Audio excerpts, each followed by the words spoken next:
Okay, good morning, everyone. It's really nice to see you again here today. Today we still have our keynote speaker, our Professor Baharom, to give you a presentation about the continuation from the previous day.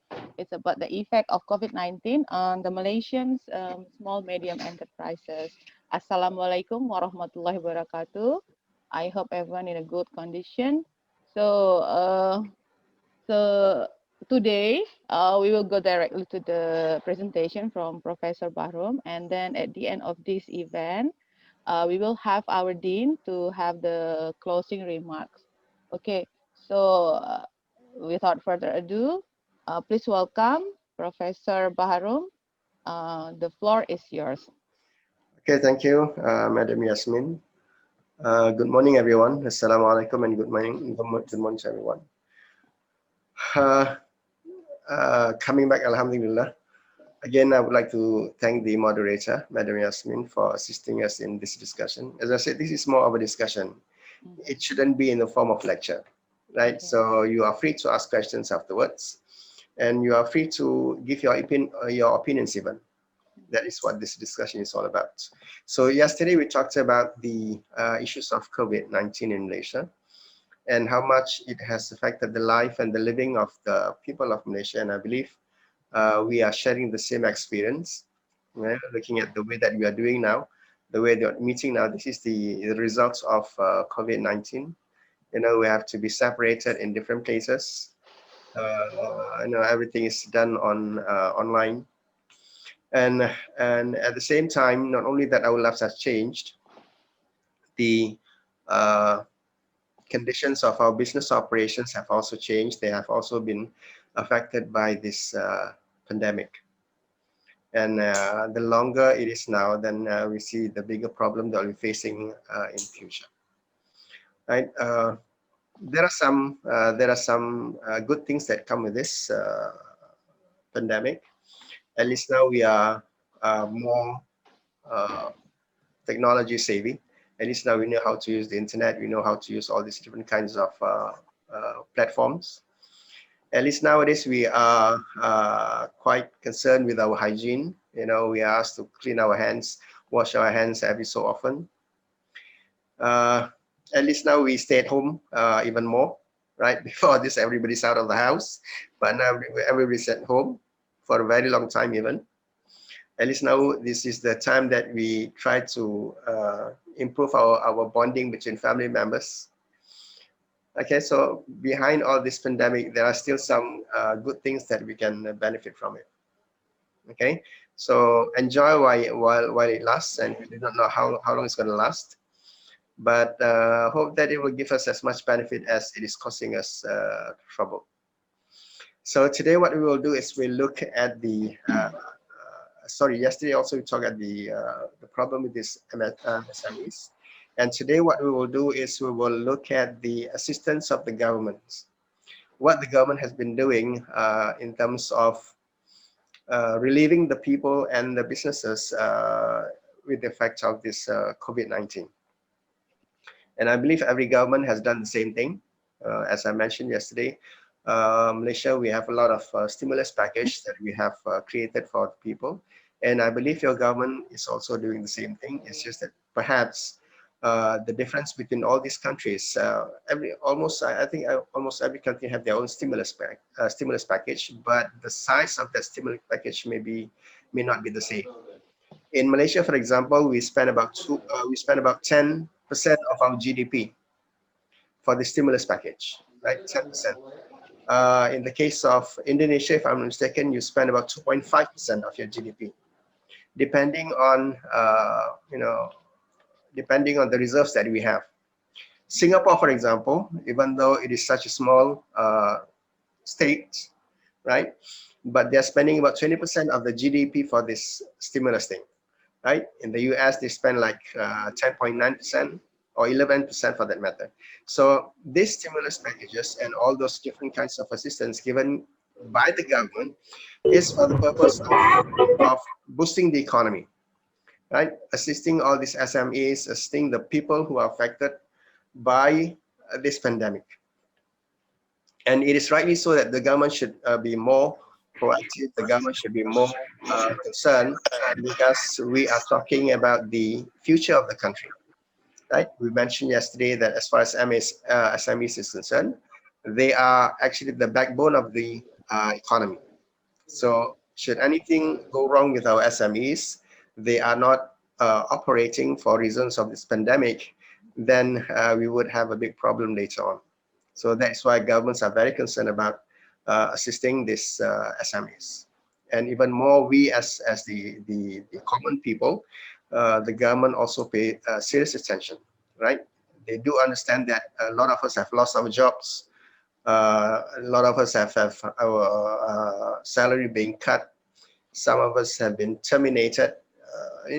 Many different kinds of positions that we are in, right? So the stimulus package created by the government is actually to make it easy on the people, and also on the SMEs as well. Just to keep us, just to keep us aloft, so that we don't suffer so much. Okay, so the more money that is pumped in the stimulus package, then meaning that we have a better kind of welfare given by the government. So today, what we will look into is that we will look at all those different kinds of stimulus packages. As far as Malaysia is concerned, there are lots of them. And what more, we also have some assistance from the government in the form of from budget next year. Also, a lot of allocations has been set for the people and for the SMEs as well. So what we will do afterwards is to look at all those different packages that we are offering to the Malaysian SMEs, and perhaps you can compare them with what, for example, as a student, perhaps you may compare this with what your government is offering the Indonesian people.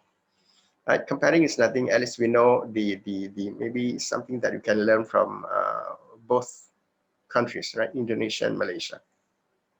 Now, yesterday I mentioned that due to this due to this pandemic, a lot of companies, they are closing down, right? They close business because reasons being they have problems in the cash flow, they have problems paying for the rental, they have problems say, paying back the loans that they have taken from the banks, they have problems paying emolument, which is the salary of the employees. So because of all these reasons, a lot of companies that have actually stopped business, right? Because they cannot afford to uh, continue on without any business coming in. And some statistics says that more than 1,000 SMEs have actually stopped business. But in a report by the registrars of society, there are about 10,000 more application for registration. 10,000 more application for registration to start a business, right? 1,000 plus is closing down, but more are applying. And this is quite a concern, personally, I think, because, in this kind of condition, when people are closing down the business, why is it that there are so many other people who are applying to start a business, right? So it is quite a puzzle with this kind of condition. But the only thing that I can think of in this situation that we are in, perhaps all this application for registration, as I said, we have about 10,000 of them. This is the latest one. Perhaps I would believe this is basically because of this assistance that the government is giving. I think these people are trying to take advantage of all the incentives, all those assistance that the government is giving now. So I think this is the best time for them to start registering and get all those good benefits from what the government is giving them. Right? This could be one of the reasons, because it doesn't make sense. To me, it doesn't make sense. You see that business is not really good, but now you are starting a business, right? You're applying to start a business, so something is just not right. So my conclusion is perhaps these people who are applying to start a business, maybe they are going after the incentives that is given by the government, right? So this is the best time for them to register, and once they have registered, I think they are also eligible to apply for all these different assistance by the government. Okay, so we'll just wait and see and what happens. As I said, sometimes we are worried because these people, they are very enthusiastic to start a business, right? Everybody is looking now on online businesses, but in terms of sustainability, in terms of resilience, that is a second question. We do not know whether these people who are applying, whether they would be able to maintain their business after the COVID situation. And I'm also skeptical about this assistance by the government. We know that this is very important for the government to assist the people, but my worry is that the change of mentality should be there, right? Entrepreneurs, for example, if you find that in Malaysia even, the most companies that is affected are those micro entrepreneurs, the small businesses, the smaller the small business. And these people, actually, the mentality of waiting for assistance, right? So there is a tendency for people to have that tendency of just wanting the government to help them, right? We don't have the mentality of striving on our own. I fear that will be the case, right? Because you know, some of us, we would rather just sit back and wait for the government to assist us rather than we strive for ourselves, right? Because if that is the mentality of just waiting for the government to subsidize, waiting for the government to help us, then once the buck stops, then everything goes. Once the government stop the assistance, the subsidy, then I fear that the same thing will go out, will be the same for the all the small businesses. So as I said, assistance is good, but then I think on the part of the entrepreneurs, there must be some change in the mindset rather than just waiting for the government to assist them. A very dangerous mentality, right? Opportunities are there, they're taking these opportunities, but then again, they themselves have to strive on their own, right? Like you people, you students, for example, you cannot just expect that your lecturers will give you all the notes, right? At the same time, you have to take your own incentive to look for information, to find information, right? What is given by your lecturers is just not enough. You have to find more. Only that is what learning is all about. Learning is not about waiting for your lecturers to give you notes, right? That is not a learning mentality, right? You should strive on your own, find more information, argue if it is all necessary, argue with your lecturers. If it is, if you think it is necessary, then argue with your lecturers. Yeah, our lectures are not necessarily correct. So likewise, in the issues of this SME and all the assistance that is given by the government, I fear that that kind of mentality will eventually develop. Right? We don't want our entrepreneurs, right, to be just having that kind of mentality, waiting for other people to assist them, waiting for the government to assist them. So I hope that this kind of mentality will not develop out of all this assistance that the government is giving them. Okay, let's cross our fingers and hope for the best, inshallah. So what I will present to you afterwards is basically the types of stimulus package, right, that is given by the government, focusing on different sectors of the SMEs. Some focuses on the women entrepreneurs, some focuses on micro entrepreneurs. So different kinds of package is targeted for different kinds of audience. Okay, so but again, this is what is available in Malaysia, and perhaps the same goes to your country as well. So let me just share the notes.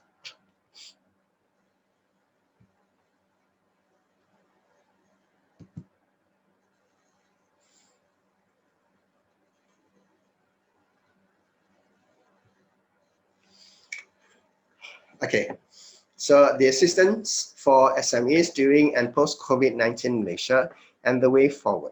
So at the end of the slides, perhaps I will be discussing with you this issue of COVID-19, the issue of SMEs, and what should be done. I'm not saying that I'm solving the problem, but I am looking from the marketing perspective, right? So what can we as the owners of SMEs, what can we do in terms of, you know,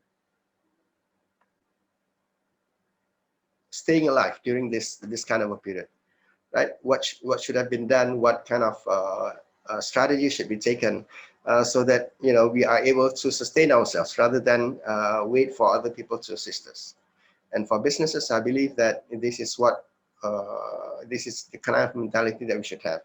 You know, you have to have creativity, you have to have determination, you have to have resilience. These are all the good qualities of a business people, and this is, I think, what is lacking. Okay, so we will talk about that later. So the assistance for SMEs during and post COVID-19 Malaysia and the way forward. Now, these are basically the some of the assistance given by the Bank Negara itself, right? Focusing on 5 different areas and with 5 different objectives. For example, the first one is Special Relief Facility (SRF) COVID-19 with an amount of 5 billion. Right, it is done basically to alleviate short-term cash flow problems faced by SMEs affected by the COVID. This 5 billion is actually focusing on the cash flow, how, you know, how this SMEs can use the money, at least to use the money for the operations of the business. Okay, also we have All Economic Sectors Facility AES, also with quite a big amount, 6.8 billion, and also with a different objective, that is to enhance access in financing for SMEs in all corporate sectors, all economic sectors. So this is more of like a guarantee for these SMEs when they make loans. So this is a guarantee by the government that, you know, should anything happen, then they will be covered by the government. There is the special fund for digitalization, knowing that now, you know, internet is the most important thing nowadays for communication, for learning and everything. So the government is putting some money so that, you know, they can upgrade the quality of communication within the country. And this also helps those SMEs that is in charge, that is involved in communications. 1 billion is set aside for agriculture products. And then we have micro enterprises facility for with 300 million, focusing only on those micro entrepreneurs. And they have their own purposes, and also they have their own timeline. They have also their, you know, the maximum loan that they can make out of any one of these 5 kinds of package given by the government. Other than that, we have BIS Mula I and BIS Wanita schemes. These 2 schemes are actually directed for financing the credit guarantee Malaysia Berhad for businesses that is less than 4 years. So especially this is for new businesses. And I also believe that this is one of the opportunities that will be taken by all these new startups, right? Those people who have just applied for registration of the business. I think they are going for this kind of assistance. You know, this assistance is especially for those companies that is below 4 years of age. We have the government guarantee schemes by SJPP atau Syarikat Jaminan Pembiayaan Perniagaan, also to assist them in terms of guarantee for the loans. We have the government guarantee scheme by Dana Jamin. This is quite a lot of money, 50 billion worth of guarantee provided to Dana Jamin National Berhad for viable businesses in all sectors facing the difficulties. So this is not particularly targeting on just SMEs, but all kinds of businesses, even large businesses also given this kind of assistance. There's a special grant for micro SMEs. A total of 2.1 billion has been allocated to benefit 700 micro SMEs in the country. As we have seen yesterday, we have about 625, if I'm mistaken, 625,000 micro SMEs, micro entrepreneurs, because they are the largest portion of SMEs, and that is why quite a big amount of money is set for them. And we have micro sector business recovery financing scheme. A total amount of 200 million has been allocated for the scheme, and to be chosen between microcredit and the CBRM, right? And then we have employer COVID-19 assistance program. it aims to assist employers so that they can continue retain jobs. So we don't want these employers to simply terminate the employees, for reasons of they are not able to pay the employees. So in order to save that from happening, the government is actually assisting the organizations by giving them some kind of allowance, right? So that they can actually try to defer the termination of the employees. Right, the program is estimated at 10 billion to benefit 480 SMEs, besides securing more than 8 million jobs in Malaysia. Right, so the more jobs are lost, then the more problem will be in. So the government is trying to stop this. We have employer advisory services. In addition to the employer advisory services, they have launched the ECAP to defer and restructure employment contributions. This is when you have to pay your part for the EPF, Employees Provident Fund in Malaysia. Human Resource Development Levy exemption. For human resource development, registered employers, the payment of the mandatory human resource HRD levy has been exempted for 6 months, right? So they can, that can be deferred for 6 months. And then we have postponement of income tax installment payments, right? So these are all basically expenses by the company. So the government is trying to alleviate all this, make it easy for the organizations. So regarding the monthly income tax installment payments to the Inland Revenue Board, IRS, all SMEs are allowed to postpone payments for a period of 3 months instead of the 6 months deferment for the tourism sector and industry, as announced earlier. So for the tourism industry, we give them 6 months, and for the other businesses, we allow for 3 months, right? And then we have wage subsidy program. So the government is also paying partly for the salary of eligible employees. As an extension of the employer retention program, the government will subsidize the salary of eligible employees with a total allocation of 5.9 billion to the employee insurance system.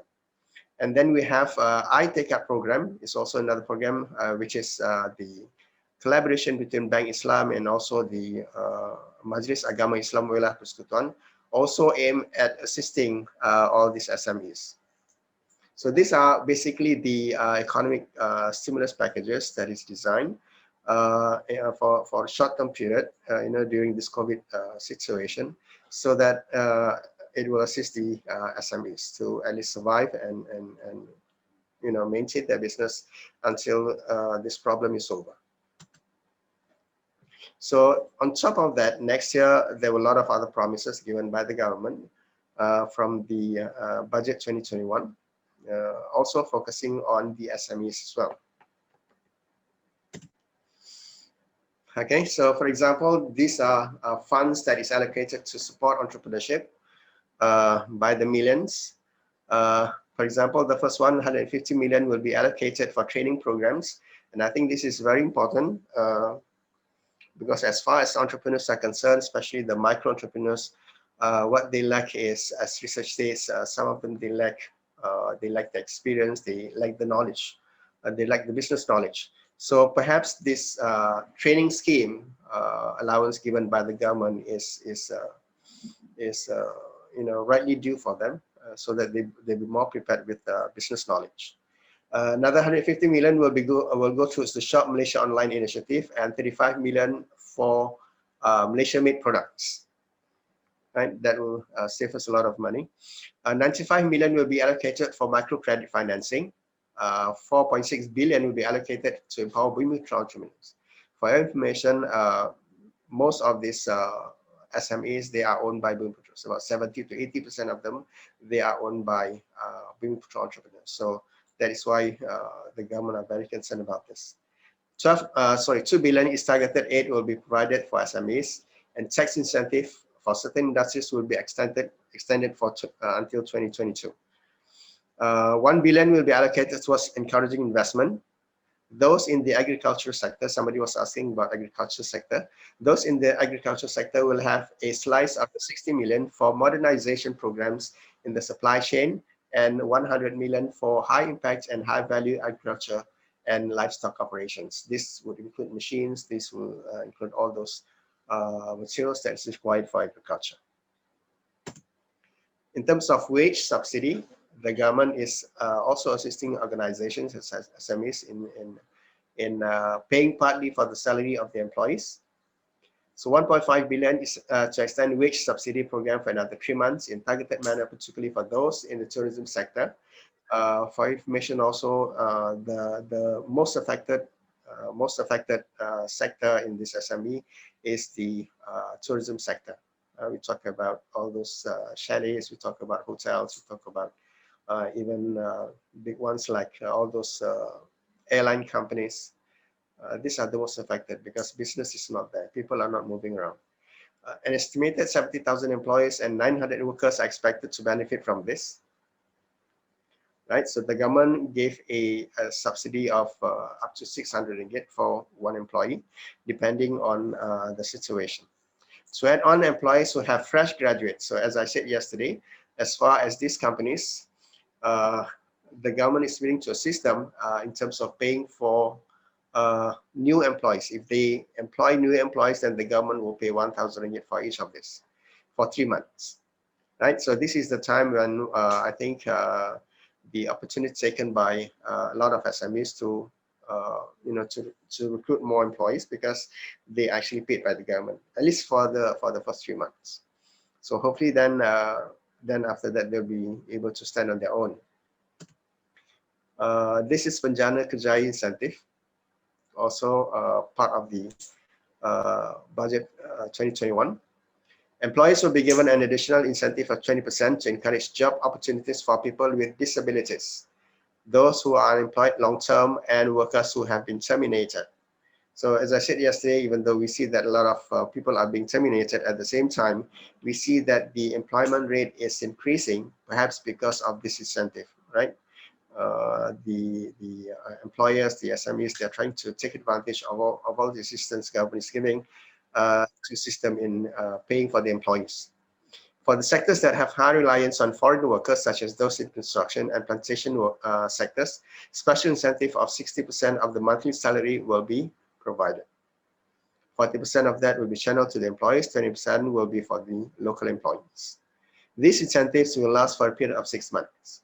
Employers who hire talents under Penjana Kerjaya, the maximum cost of the training program will also be paid for the government. It will be raised from 4,000 to 7,000 for employees to undergo high-skill programs for professional certificate programs. Also, there are some tax exemption promised for next year.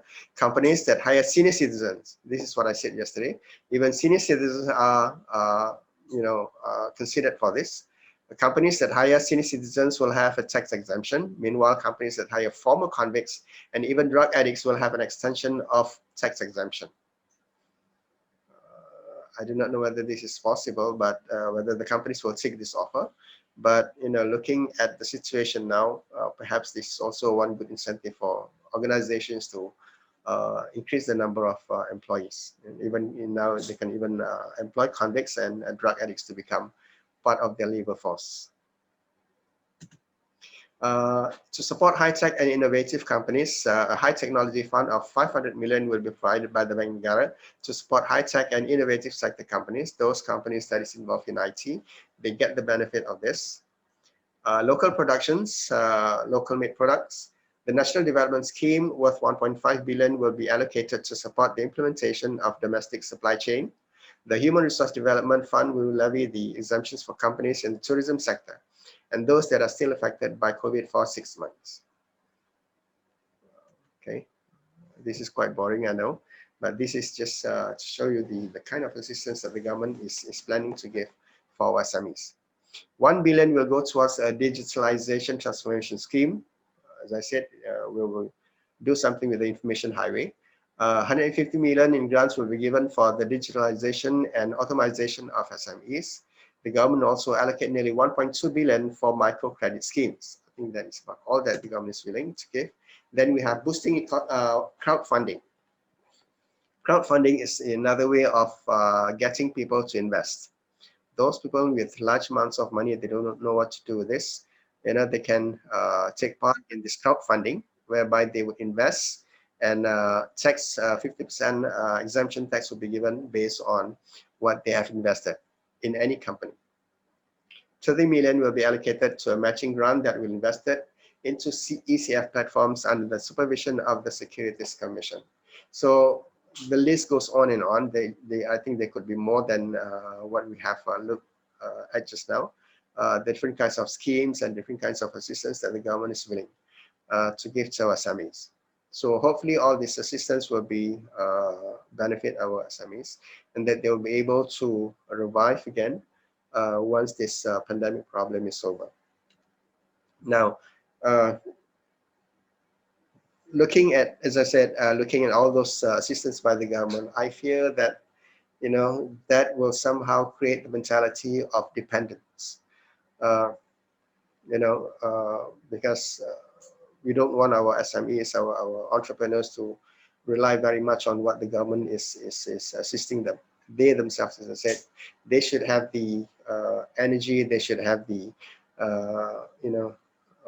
determination to, to rise on their own rather than hoping for the government assistance. So from a marketing perspective, I see that there are some things that can be looked at in terms of motivation, a kind of motivation for all these SMEs, the trouble SMEs. On the part of getting the assistance of the government is good. At least it is there. But at the same time, as I said, they should also work on their own. And I see that there's some areas that can be emphasized of these SMEs, so that they will have the strength of their own to move forward. Okay, the assistance by the government is just a bonus for them. It may assist them in the short run, but in the long run, they have to eventually work on their own, right? The money that is coming in, one day it will stop, right? So unless you do something, then your business will stop as well. That is the mentality of just simply waiting for the government to assist us. So if the money stops, then we still have to go on. And what do we need? But I believe, there could be a lot of other suggestions given by people. But from my point of view, there are three things that should be focused by our SMEs, especially so those at the lower layer of the SMEs, which is the micro entrepreneurs, right? I would personally suggest that these companies, these organizations start focusing on customer relationships, right? What is customer relationships? It is the way in which a business and the customers feel or behave towards each other over a period of time, and the effect of this on the business, right? So customer relationship is all about how do you treat your customer.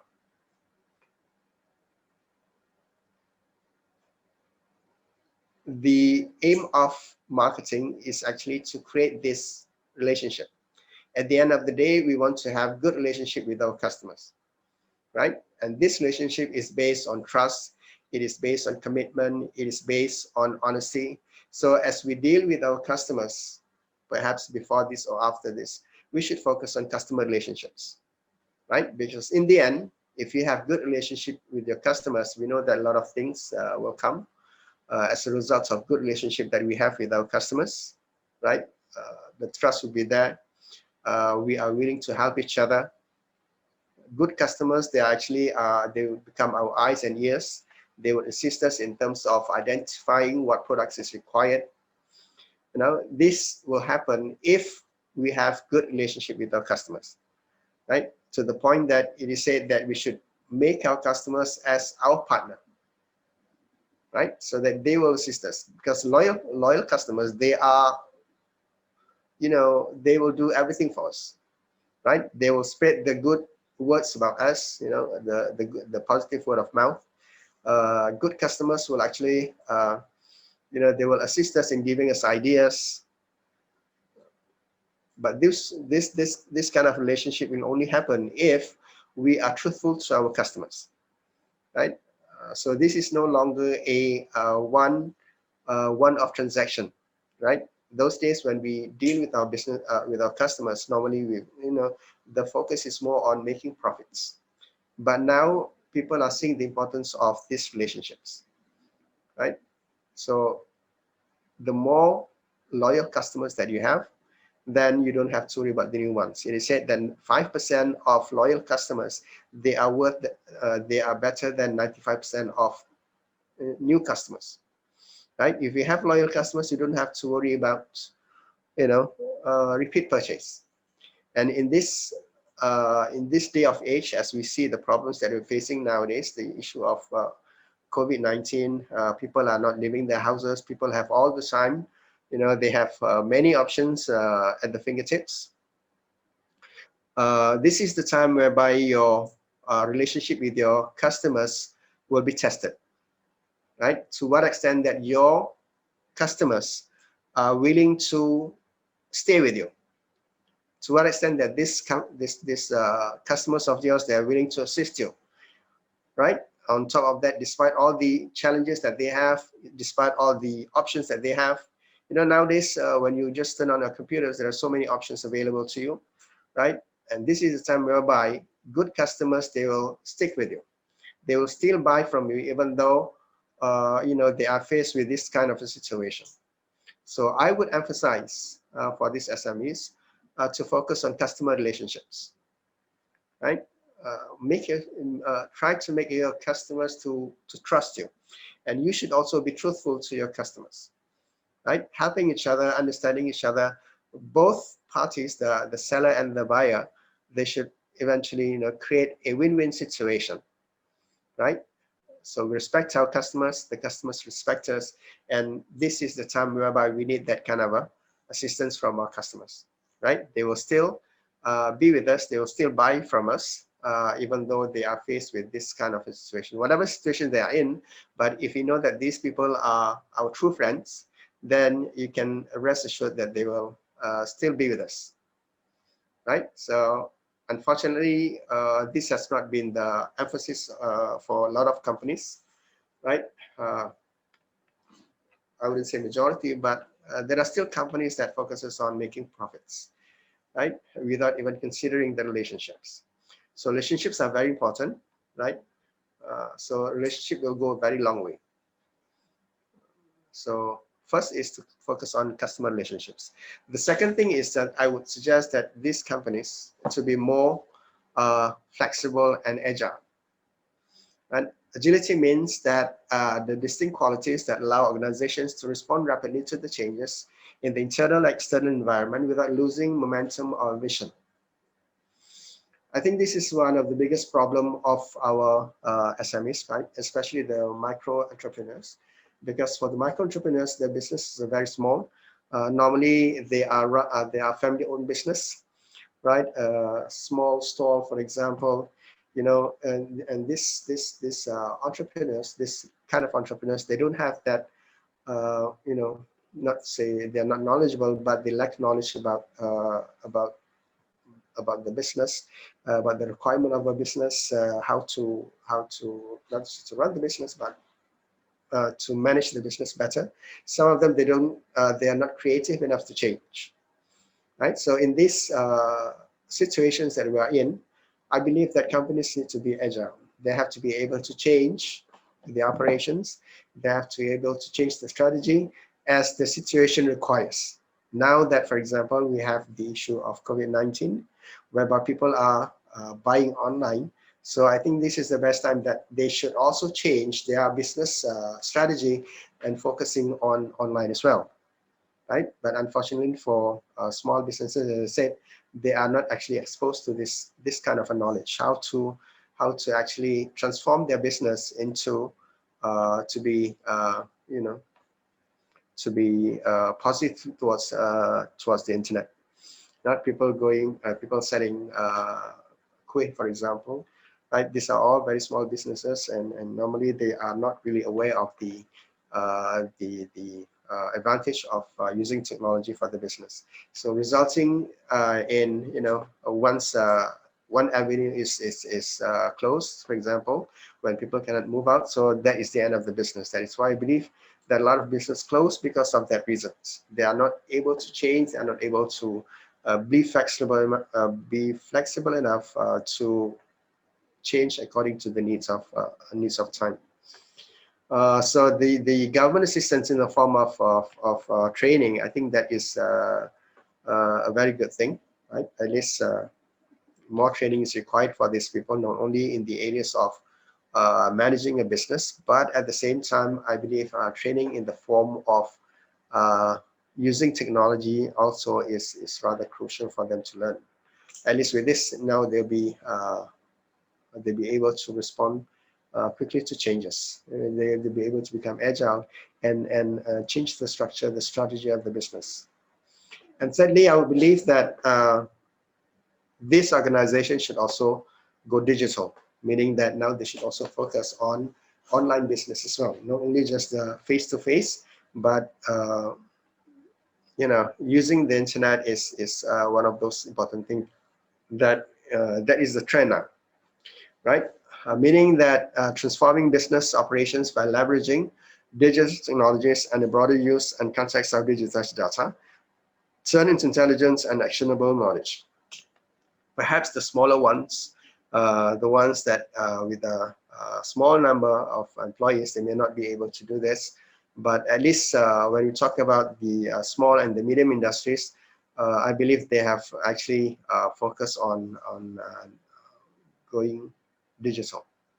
So these are the three things that I believe that should be the focus in future. These are the things that should be the emphasis of all our SMEs. Even it should have been implemented before COVID, but perhaps we still have time. We can maybe after this COVID-19 issues is over, perhaps they should work on this, right? To work on customer relations. On top of this, there are so many other things they should focus on. But the way I see it, this is three important things that these SMEs should focus on if they are to survive in future, right? And take out all those subsidy mentality. We don't want them to be dependent on the government all time. We want them to be able to stand on their own, right? So that they will have a better future, so that they will have a better chance of surviving in the stable economies, right? So nothing. We do not know what will happen in future. Perhaps after this COVID-19, there could be another issues that is affecting us all, or we hope that there will be none. But if there is, then perhaps I think this is the time whereby the SMEs, the companies, can start implement all these three elements into the business. On top of that, as I said, a lot of other things. We talk about product quality, we talk about technology, we talk about other things. These are also important as well. Okay, so this is looking from the marketing perspective. This is based on what I see. And then perhaps there could be other ideas, there could be other suggestions by other people. But the way I see it, this is among the three things that is very important for our future SMEs. So I'm opening up to questions now, if there's any question.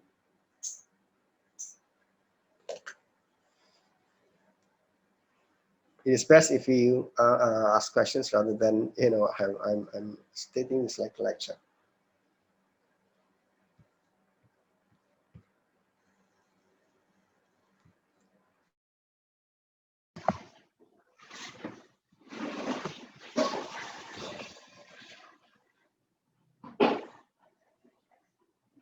Prof?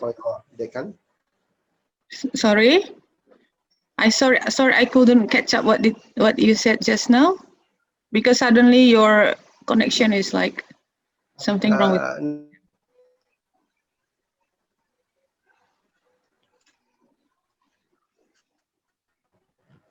Something wrong with Yes. some money for your internet. I Is it okay now? Yes. Is it okay now? Yes, okay now. Just now I didn't Okay. I didn't catch what you said. So I was saying to the students, if they have any questions, they may ask now, because Yes. we have to set some time for the decan to close the. Okay. So we would like to discuss the question from them, Prof, now. Maybe we check one by one from the. Yeah. Okay. I don't want them to get bored. At least when they ask questions, they can open their eyes. Any questions from the floor? Yes. Actually, they have written in the chat room, but in the I chat try room? to read for you.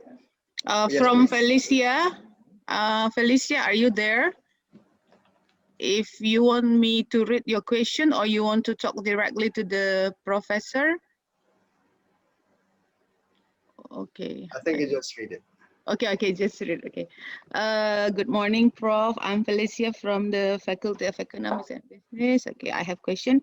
Could you give me information on how the government effort to improve the ability of micro entrepreneur in facing the dynamic changing?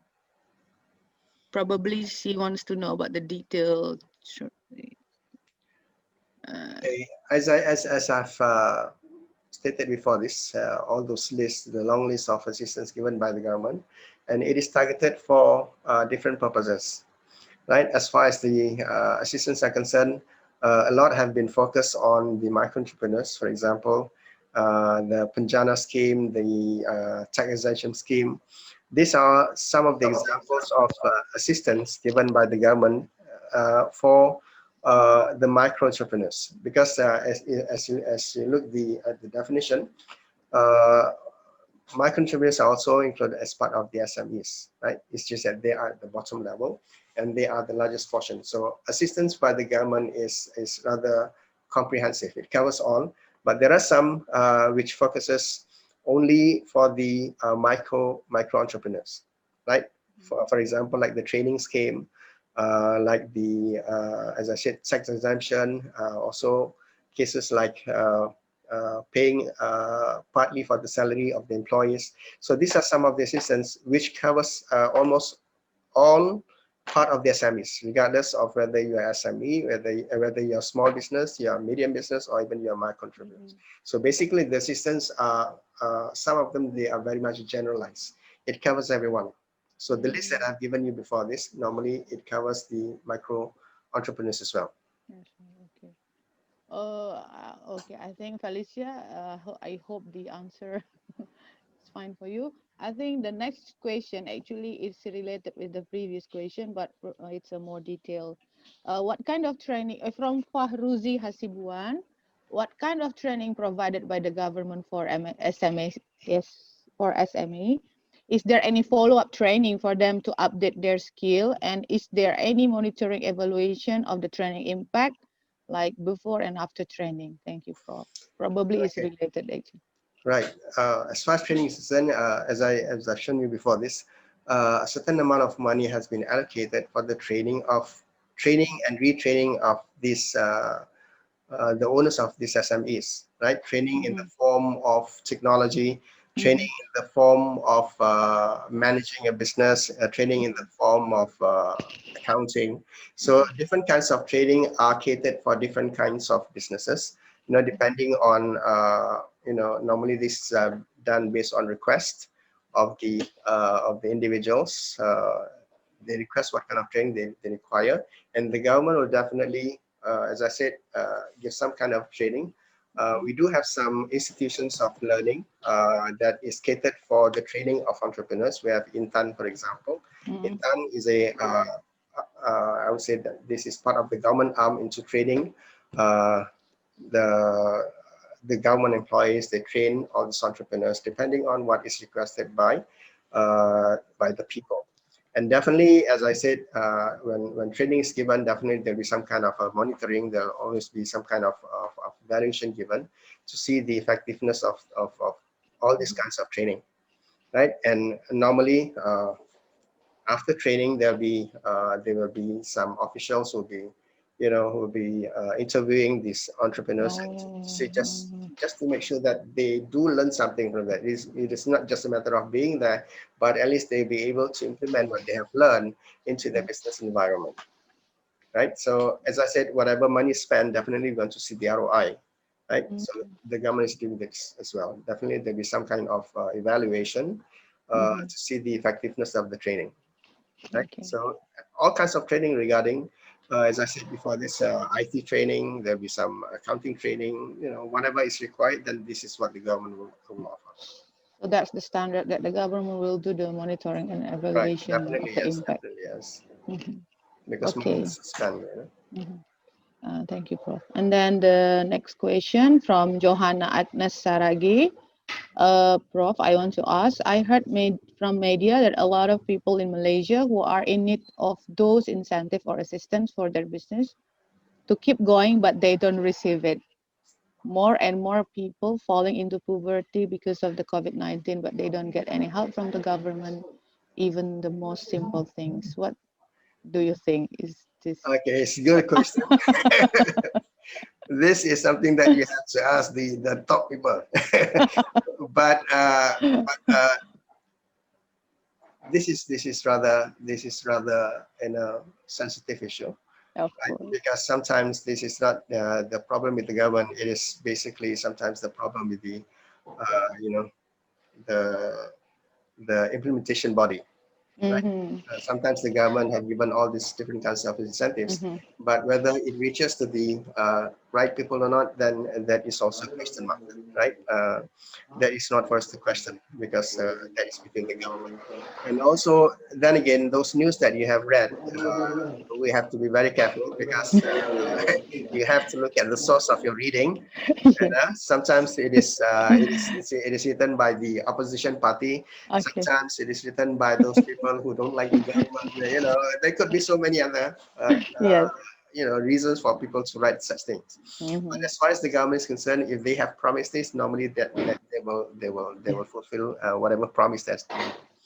Right? It's Yes. just a matter of monitoring. Sometimes we like monitoring, but assistance is there. But there's always this red tapes. There's always this different kinds of problems that you see. Especially when you try to give assistance to the people. Sometimes there's always a problem at the middle of this process. Yes, I think it's same things here. Yeah, Although the governments have that kind of regulation, but still at the end in the grassroots, probably because like us, we are very in the big countries. I've read in one newspaper, they said that because there is a confusing identification, like the ID maybe not match and etc. So in, thank you, Johanna, for asking this yeah. question. For example, in even in Malaysia, you see in Sabah and Sarawak, for example, especially in Sabah, because we have so many foreigners, we have a lot of Mm, people who come in illegally, right? I see. So Mm-hmm. and this is rather confusing, especially Mm-hmm. the issue of fake IDs. People are Mm-hmm. creating fake Yes, IDs, so we have exactly. problems in terms of deciding who is eligible actually. Yes. Some people, even though they're not eligible, they will still apply. And it becomes a big task for us to identify who are those people that are really eligible Yeah. for this assistance. Yes. But some people, even though they're not eligible, they will still apply. Unfortunately, people have greed in their heart. Okay. Yes. Yeah. It's some things everywhere, not just in Yeah, Indonesia, Malaysia. Yeah, I we think are it's talking about everywhere. human beings. Yes. Recently, just to share with you, I do not know. I hope this is not true. One of the newspapers they come up with a very short article saying that Malaysia is number one in the ranking of most corrupted country. I is that? Yeah, we are very surprised. I'm surprised. Unfortunately, but Yeah. we are still trying to find who is the writer of that particular article. I think you can track. You can Yeah, trace who yeah, who. I don't know. He or yeah. she probably maybe a organization or Sometimes the source is not correct. Sometimes yeah. even when you do research, sometimes there are some flaws in your research. Yeah. And then It's it's very normal, unfortunately. maybe the comparison is, I mean, the indicators. You have to check the indicators then. Right, the methodology sometimes it is wrong. Your Yeah. sample could have been wrong. Yes. Yes. Okay. For the next questions, from Andy Lolo, he wants to ask about is there any special treatment by the government toward the SMEs in the food sector in order to keep up the basic living stocks like food and daily supplies, or any sector will get the same treatment? If you look at the all these different allocations, Mm-hmm. except for those that we consider as dangerously affected, like the tourism industry, Mm-hmm. definitely there's a separate package for them. But in other sectors, normally it is made general throughout, meaning that it's open to all sectors, right? But of course, as I said, there are some areas whereby special allocation is given for certain industries that we find really need the help. But the rest of them, I think, is about the same. It depends on who apply and whether they're eligible or not. Okay. Assistance are there. Okay, thank you, Prof. The next question will be from Fadila. Do you believe that this special package or incentive from the government will be like the hidden evil for the small medium enterprises, feeling like spoiling them and make them less struggle into the worst condition? That's what I'm saying at the beginning of this. The assistance is good, the intention is good. It's just that the people who are at the receiving end, whether how do they take it? You know, have they take it as an incentive for them, meaning that this is an assistance for them to move forward, and as I said, the requirement for them to be able to sustain themselves, be able to work on their own, this assistance is very good. But at the same time, as I said, we fear that this kind of assistance will create that kind of a dependence mentality. You are too dependent on the government, so you're not able to move on your own. Right? The good thing on the part of the government, they have to do this, like it or not, they still have to do this. But it is on the receiving end of that assistance, right? The SMEs themselves. That is why I said just now, people are taking this opportunity. The number of business registration has increased tenfold during this COVID period. So we see that people are taking advantage of whatever the government is giving to the people. This is a time whereby they can make some money. But again, as I said, whether there is any real resilience, whether they are able to maintain, that is secondary. Unfortunately, that is something that have yet to be seen. As I said, once the money stops, we do not know whether they will stop too. Yes. Right? Probably government can reduce gradually, not in the instant Yeah, yeah, time, we right? hope. That is why some of the incentives they do have their timeline for 6 months, for example, as For at six least we months. can prepare ourselves. Yes, to Lots be of ready. money are there. Okay. Okay, thank you, Prof. Now we have Isaac. He said that he wants to ask you directly. So is it Isaac? Are you Mr. there? Isaac? Yes, yes, ma'am. Okay, then Yes, you can Isaac. ask to the professor directly. Okay, morning, Prof. I want to ask, what kind of stimulus does the government give? Is it like loans that you must pay back in 5 to 10 years, or government give it for free? And also, I want to ask, does every Malaysian state get the same amount of this stimulus? Thank you. Okay, thank you very much. Now, first we talk about these different kinds of assistance by the government, whether it is for free or is it more of a form of a loan, right? Some of them, especially those that is assisted by the banks, they are definitely in the form of loans, right? These are in the form of loans. And those assistance that is given by the tax department is basically in the form of tax exemption. And there are some that is given by the government based on the need of that particular organization. As I said, the assistance given for you to maintain your employees, right? In some cases, the government will pay half of the salary of that particular employees, so that the employer will not terminate them. So different kinds of assistance targeting different places. But as I said, if the assistance comes from the financial institution, normally it is more of a form of loan.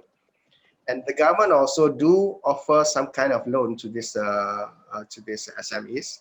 But then again, the rate will be different. The requirement is different, right? So some they don't have to pay back. Some definitely they have to pay back, right? So depending on what kind of need is there for that particular organization. Some organizations, they don't have that many employees, so they don't have that kind of assistance in terms of employee salary. Some, they may require in the form of cash flow. So different kinds of need, then there is always different kinds of assistance given. And you were saying whether this is made general to all people, definitely yes. But then again, the government is focusing on those people in the B40 category. In Malaysia, we have three different kinds of category. We have B40, which is those people earning below 4,000. This is B40. And we have M40. This is the second or the middle class, not to say middle class, but middle income, more of middle income. These are those people earning about 4,000 to 10,000. And we have, we have M40, and the highest level is T20, meaning that 20% of the population earns more than 10,000. So this assistance by the government largely focusing on B40, right? Because they are the lower income group. And the assistance comes in the form of some kind of one-off payment for them. Each individual, they will get this, the B40. It also depends on the size of your family.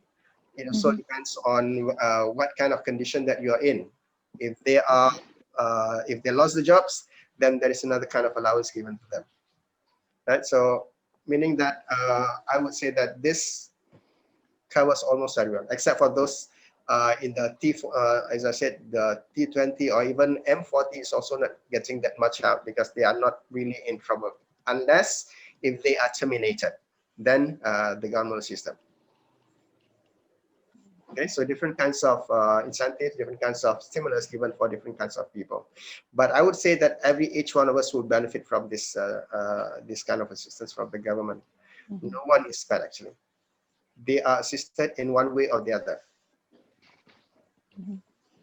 Okay, Okay, Isaac. Okay, Isaac, did you get it? Okay, thank you. thank Okay, you. good Yes, then. bro. Anyone else? Next is we have Hafiza Hanifa. Prof, I would like to ask, is there any involvement from education institution to conduct the training for SMEs?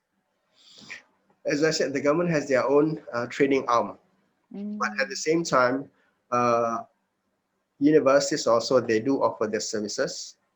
But you know, when such training is handled by the universities, by educational institutions, normally they will charge the government, right, depending on the cost involved. But these are cases whereby the training arm of the government is not able to handle so much programs, right? But if they are able to do that, normally they will do it and not giving the training opportunities to other institutions, not even universities. So unless they are really loaded with all this training, then if there's any need for more training, then this is when they will request the assistance from universities. Okay. Normally, at the university level, a lot of training is handled for the private sector. We do handle that, but for government employees, for all these different kinds of government sectors, they do have their own training programs. Like us here, actually, Prof, we as a lecturer, we have the responsibility to do the community services, and usually once in a year we have to do that. So sometimes what we do from the economics and business is we conduct training with collaboration with the government, like you have mentioned before. We just concentrate on the area that cannot reach by the government. For example, because like here in Medan, we have so many entrepreneurs that sometimes cannot be detected by the government, but we can, so we do the training for them. Of On course, with request, on request. Is it on request? sometimes it's not on their request, but we are the one who do the Propose them. detection. Yes. Very nice of you. But it is only because it is a requirement. If not, I don't think you will propose them. Yes. We That's are the just behind human, reason. right? That's the underlying reason We are because just of human. the responsibility.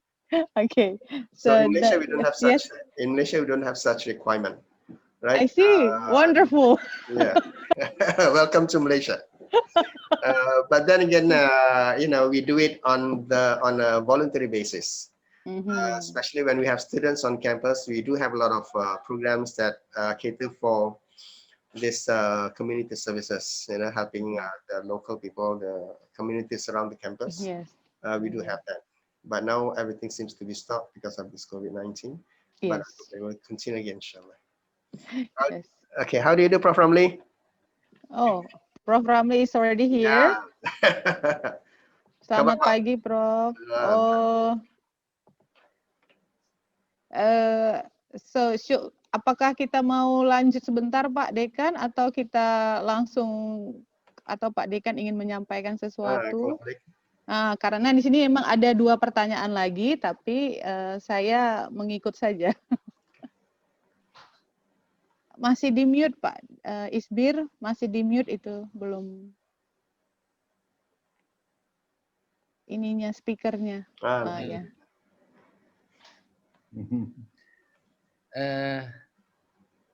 Maybe I want to ask you about how the government Malaysia to support small entrepreneurs. Maybe different with our government. So I want to to know, yeah, the government Malaysia to support small, yeah, small medium enterprise. Okay, terima kasih.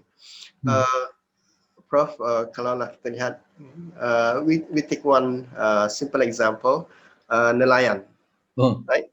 Which I think you're very interested in nelayan, right?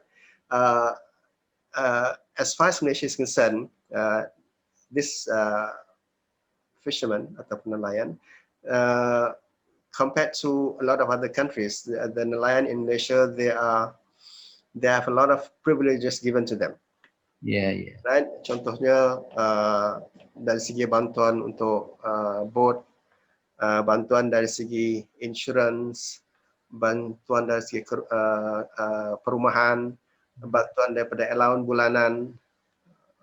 Just menunjukkan satu contoh bahawa dalam industri perikanan sendiri terdapat banyak bantuan-bantuan yang diberikan oleh kerajaan. Dan apatah lagi when we talk about other industries, the SMEs as you were saying, kalau kita kirakan memang kita punya SMEs di Malaysia ini sangat-sangat dimanjakan. Pada saya sangat-sangat dimanjakan kerana terlalu banyak sangat bantuan yang diberikan. Baik dalam bentuk latihan percuma, baik dalam bentuk allowance yang diberikan, terlalu banyak yang diberikan. Itu yang saya katakan tadi dalam perbincangan, saya mengatakan bahawa kita khawatir dia akan menimbulkan mentaliti subsidi. Disebabkan terlalu banyak sangat bantuan diberikan. Menyebabkan mereka susah untuk bergerak sendiri. Dan masih lagi mengharap bantuan demi bantuan demi bantuan. So, banyak bantuan pun kadang-kadang dia menimbulkan masalah juga.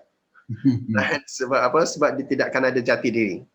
Dia akan menjadikan bantuan itu sebagai matlamat mereka.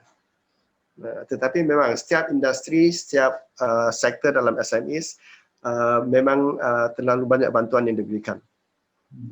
Perikanan ke, agriculture ke, apatah lagi peruncitan dan sebagainya, memang banyak bantuan diberikan. Tadi saya senaraikan tadi, antara insentif-insentif yang diberikan juga fokus kepada beberapa industri tertentu. Tourism, setiap satu ada bukan bantuan-bantuan yang diberikan lah. Did you think not good to support? It is good, tetapi not in the long run.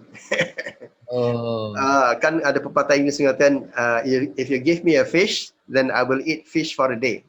But if you teach me how to fish, then I can eat fish forever. Kalau diberikan ikan, saya akan makan ikan habis sehari. Tapi kalau ajar saya macam mana menangkap ikan, saya boleh makan ikan selama-lamanya. So kalau lah mentaliti itu dijaga betul-betul, kita tak nak nanti, itulah maknanya kita tak nak beri ikan demi ikan demi ikan, habis makan, habis. Tidak ada keupayaan untuk menangkap ikan sendiri. Tidak menunjukkan dewasa ya? Right, benar Pak. Benar. Okay, that is my question. Okay, yes. Berarti sudah gimana Prof. Baharom? What do you think? You still want to continue to answer the question from the students, or? You said there are 2 more questions. Let us just answer those questions. Because we still have time, right? So Right. I will read the question for you. It's from Felicia again. Oh, okay, Felicia. She's not satisfied. No, it's a different question. As we know, the education As we know, the education in Indonesia hasn't evenly distributed well. Would it works well to people who are not well educated? Hmm, what it means Saya actually, pun tak faham Felicia? soalannya. Bagaimana? Yes, I'm quite confused. Probably I will ask later. Then we go directly to this next question. From Cindy. I want to ask about, does the student like us eligible to get funding from bank to start our business? Probably she wants to know about the Malaysia condition, the eligibility for student to get funding for business startup in Malaysia. In many universities in Malaysia, we have a special program designed for young entrepreneurs. Mm-hmm. Even there are some courses at universities that offer entrepreneurship. Mm-hmm. And Yes. on top of that, they also train to run their own business on campus. For example, they take part in the running of the university cooperative, kooperasi. Mm-hmm. And on top of that, as I said, there are some trainings offered by the government. And there are some students that eventually become entrepreneurs once they leave university because they have had enough experience while studying. And some students, I believe, they are very, you know, they are very entrepreneurial, meaning that they have all this experience, with businesses. And even now, some students, I believe, that when you people, a lot of you have online businesses that you're running now. So these Yes. are also some of the experience that you can use to start your own business, on top of what is given by the university, on top of what is given by the government, right? For those students that eligible, if they have gone through all those training in entrepreneurship, there are some offers for funding as well, Mm. right? In terms of capital funding for them to start their own business. And also there are some, there's a department of entrepreneurship, which also caters for, training students to become entrepreneurs themselves. Mm. And so this, meaning that there are lots of opportunities for students in Malaysia for them to be able to do that. Very interesting. Yeah. It's a good for the Malaysian student. Probably we'll, Alhamdulillah. But hopefully we'll have the same things. not many people are taking it up. Why? Yeah, unfortunately, again, as I said, a lot of things has to be changed now. For Oh, Malaysians, the way I see it personally, a lot of Malaysian students, especially the Malays, I'm not talking about the Chinese people, right? okay. Chinese, they are very entrepreneurial, Yeah. but They have the also, business gene in their yeah, in their blood. but for the Malays, Mhm. personally, I think they are not really into that. They would rather work for someone. Or civil servants. Become civil servants. That is the main Yeah. aim actually. They want to Yes. become civil servants. Why? Because they said it is a very secure job. Yes. Working for the government, you don't have to think about anything. You work for the private sector. If you're lacking, then you're out. But if you work for the government sector, regardless how bad you are, you can still stay in the government. Yeah, so they're not really into becoming entrepreneurs. There are some, but not as many, not as we have expected. Well, actually, it's same things here. The mindset of parents actually hampers the student to become an entrepreneur. Like they do not support them to be entrepreneurs. So, but now I think there is a different trend because being an entrepreneur is a cool thing, and then you can get a lot of money instantly. But although it's in fact it's not necessary that when you're being the entrepreneur then you will be rich, but because now in Indonesia it's quite famous being an entrepreneur, so everyone wants to be the entrepreneur. Everybody wants to become rich, right? Yes, because of the kind of orientation. They don't know the real or the true being the entrepreneur. Okay, I think there's a last question before we go to the our dean to do the closing remarks. From Piral, I want to ask if there are any theoretical frameworks. Wow. Hmm. Okay, very scientific, relating to the impact of digital marketing on business growth and performance for SMEs, especially in this pandemic. Probably you can share your research then. Now, well, there are some theories, and even there are lots of research nowadays, especially focusing on this pandemic. Mhm. Right? Even though if it's not focusing on the pandemic, we can also use the same framework for other issues as well. Right? You can look at the issues of the use of the internet, the technology, the TAM model. You can even look at the elements of service quality, e-service quality. There's so many areas that you can focus on when you talk about this online business, right? But normally, again, it all depends on what is the objective of your research, right? Mhm. So if the objective is to look at the viability of the internet, so perhaps you can use the e-service quality or the TAM model.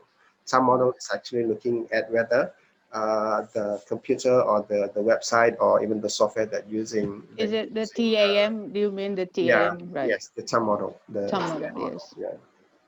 If you look at the physical side of it, then there's Mhm. always the e-service quality. Right? Nowadays, instead of service quality, people are focusing on e-service quality because now they're Yes, using the internet. yes, exactly. So there's no one specific theory that you can Mhm. use. There's so many of them. It's just a matter of relating that theory to what we're doing now. Yes. Simple as that, right? Okay, Pira, I hope you can get what the professor said. Professor mentioned about that TAM is like a technological acceptance model. And there is a new one, right, Prof? Like a UTAUT, right? UTAUT Yeah, model. it's a model. Yes. So probably, Pira, you can check that in journals, especially for the latest journals, whether in Malaysia or in other countries, right? As far as the models are concerned, they're all the same. Mm-hmm. You just have to, put it based on the objective of the research. Yeah, probably the acceptance during this pandemic more Yeah, likely perhaps. Yeah, because of the it's a must that, but in the previous or before the pandemic it's because of their intention, right. uh, Very true. through, yes, purely their intention. Okay, so I think, Prof, we have discussed all, you have answered all the question. We have discussed a lot of things about the pandemic, I mean the SME situation during the pandemic, especially on the stimulus package or the incentive or the support from the government towards the SME in Malaysia. So I think we already at the end of the event, and thank you very much once again for the informative and interesting talk or the insights and inputs for us. And probably we can, I mean, get the beneficial inputs to do in our country, our beloved country.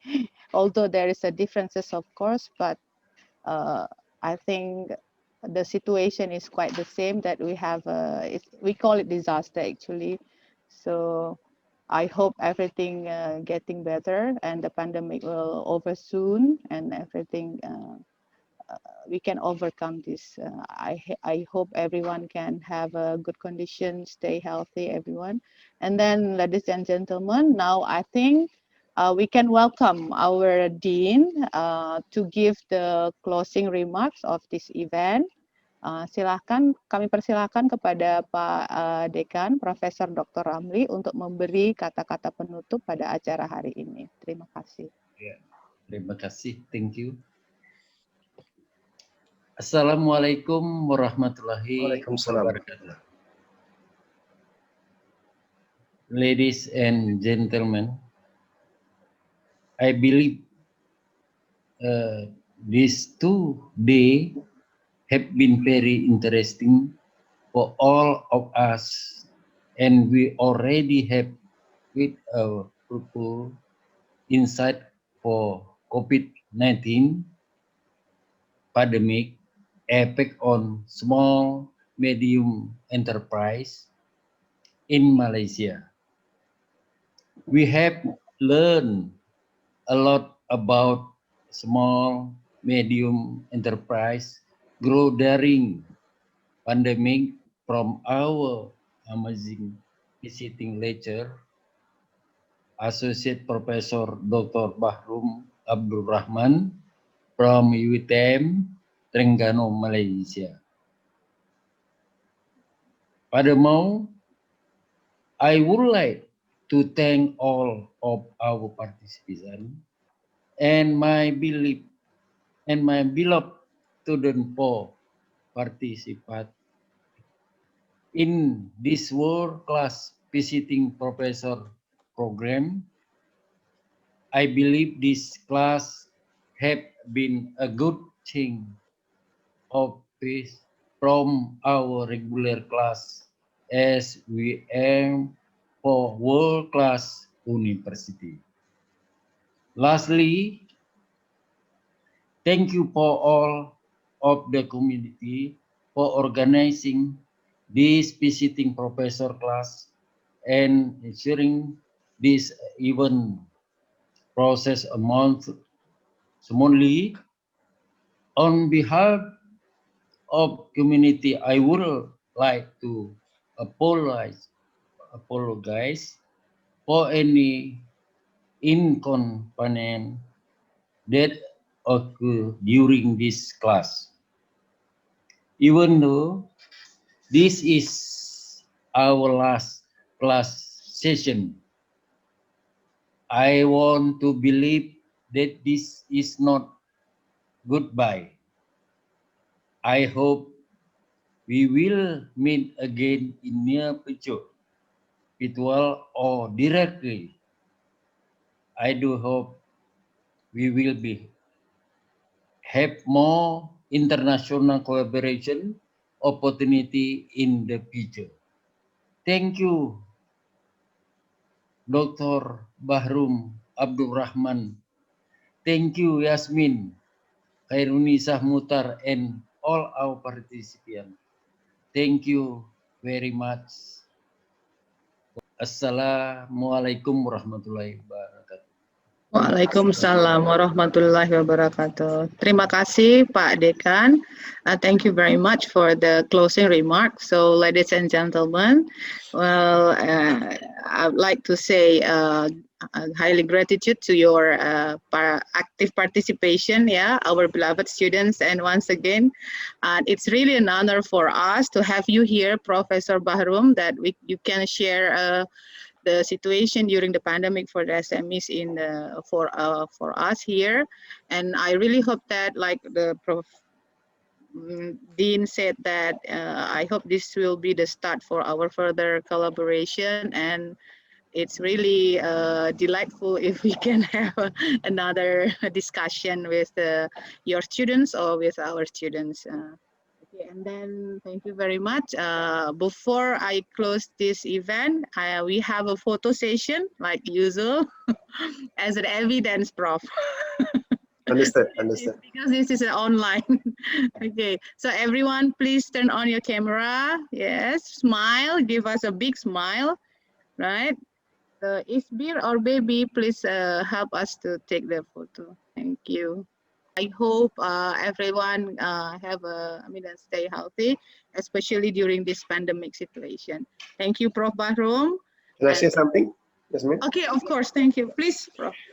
Okay, on our part, and also on behalf of UITM Terengganu, we would like to thank Prof. Ramli especially, and also the faculty members of the Faculty of Economics and Business of USU, and also the students for participating in this program.